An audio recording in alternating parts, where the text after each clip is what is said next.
Çfarë bëhe me këto para, Ola? Atëherë ti marrim me radhë kompanit, edhe në fund dalim te kompania më e madhe.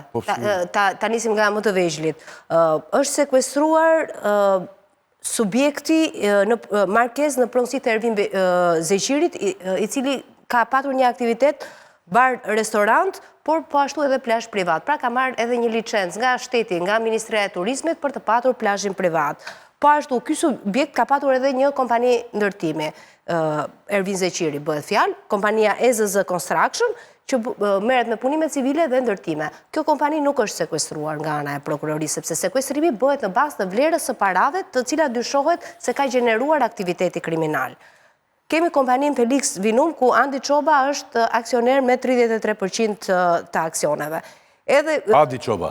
Po, Adi Çoba. Edhe kjo kompani ka aktivitet në fushën e shërbimeve sociale, bar kafe e notek. Kompania Majestic Construction ka xhiro më të madhe, ajo rezulton... Hoteli është Majestic? Po, ka edhe ndërtime. Por ka edhe ndërtime. Aty ortak rezulton Arben Drazhi, por prokuroria e ka sekuestruar për shkak të aktivitetit kriminal të Eugene Drazhit, sepse dyshohet që de facto hoteli është në pronësi të Eugene Drazhit. Kjo kompani ka qenë edhe më përpara e sekuestruar nga ana e prokurorisë, si e dyshuar për pastrimin e parave, por ka arritur që më pas të fitojë çështjen dhe të heqë sekuestron. Pra, autoritetet shqiptare kanë qenë në dieni pak a shumë të aktivitetit të pastrimit të parave që bënte kompania Majestic Construction. Kalojmë tek kompania tjetër. Për shkak se jeton në Amerikë Latine edhe është i martuar me shtetasë kolumbiane, pra i vijon të jetë atje, konsiderohet si njeriu që bën edhe lidhjen mes grupit kriminal me kartela apo me furnizues të drogës. Po të shohim aktivitetin, ka shitje apartamentesh dhe qira, kryesisht vitet e fundit, dhe gjeneron të ardhura mesatare 2 milion euro në vit. Kalojmë te kompanitë Elvis Doçit. Prokuroria e posaçme ka sekuestruar kompaninë Portside, e cila është një bar kafe, por kompania kryesore e tij është Eldemar Construction.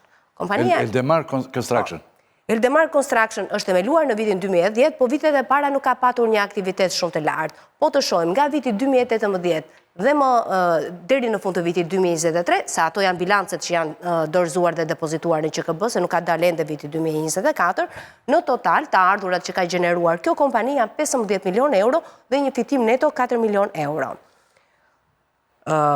Kompania është pajisur po ashtu edhe me leje ndërtimi, të cilën e ka marrë në 2 prill të vitit 2024 për të ndërtuar një hotel me 10 kate dhe ka shitur 60% të kuotave të kompania CFO Pharma në 5 dhjetor të vitit 2024.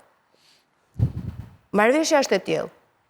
CFO Pharma do bënte investimin, ndërkohë që pronari tjetër, Elvis Doçi, do të arrinte që të siguronte lejen e ndërtimit, do jepte tokën për investimin, do të merrte brendin ndërkombëtar franchise Accor Group dhe Pullman dhe do siguronte dhe projektin nga studio arkitektonike Horvath Ltd, siç i kërkon edhe qeveria dhe që flitet në rrugët e Tiranës, që duhet që të kesh një projekt të mirë nga një studio e njohur ndërkombëtare për të zhvilluar hoteli. Pra, këto parat e aktivitetit kriminal ne i shohim kryesisht të investuara në ndërtim dhe hoteleri, pra në turizëm, dhe patjetër që është tipike e grupeve kriminale që të mbajnë edhe bar-restorantin e tyre, sepse është ajo zona e sigurt ku ata mund të ulen edhe të bëjnë bisedat për aktivitetin kriminal lirshëm.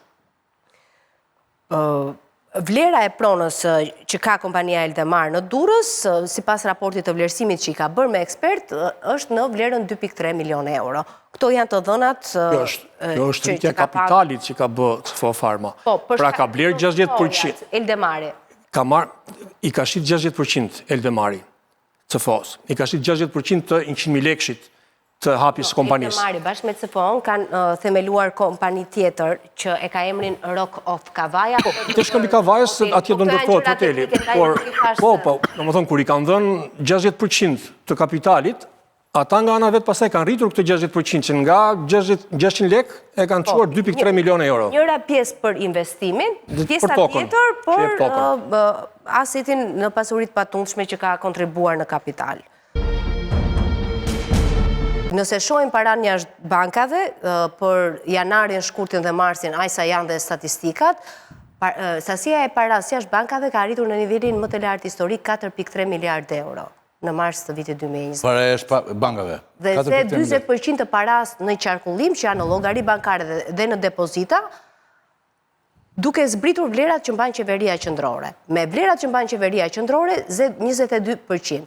Këtu nuk llogaritet euro që vjen në formën e keshit, por po të shohim edhe dobësimin që ka patur moneda europiane apo mbiçmimin që ka patur leku ndaj valutave, është me 4% që nga janari deri në fund të prillit dhe është më afro 5.5 deri në 6% nëse krahasojmë me një vit më parë me të njëjtën periudhë. Kjo do të thotë që euro ka më shumë në qarkullim dhe leku është mbiçmuar. Dhe ne kemi vite dhe muaj që flasim se si janë rritur edhe konvertimet e monedës Leku ka vajtur sikur të shkojë lek dugagjinit. Sidomos një vit më parë që kapën një sasi rekord 12 miliardë euro nga aq sa janë të deklaruara. Ka dhe një tjetër problem, duke qenë se Klodi përmendi si mënyrë transaksioni të transfertave të parave të pista sistemin Havala, që është sistem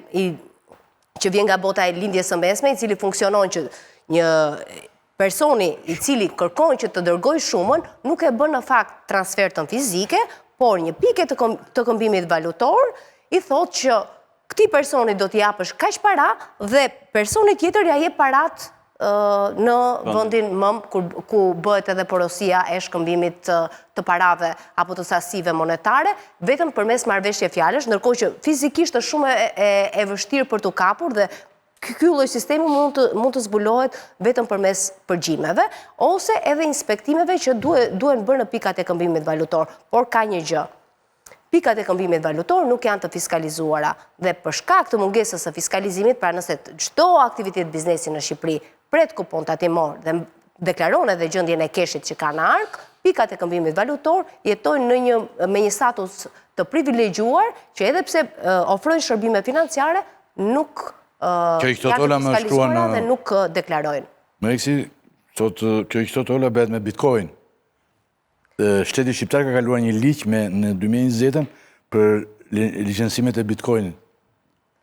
E ka kaluar, por nuk janë miratuar të gjitha aktet në ligjore. Por AMF nuk plotson me aktet në ligjore. AMF nuk plotson aktet. Pra procesi ka ngesur, po. Për shkak se aktet në ligjore nuk kanë dalë, aktiviteti i ofrimit të kriptomonedhave është i palishëm praktikisht. Edhe pse ligji e lejon, por nuk është i zbatueshëm si të marrësh licencën, se është një aktivitet i licencuar.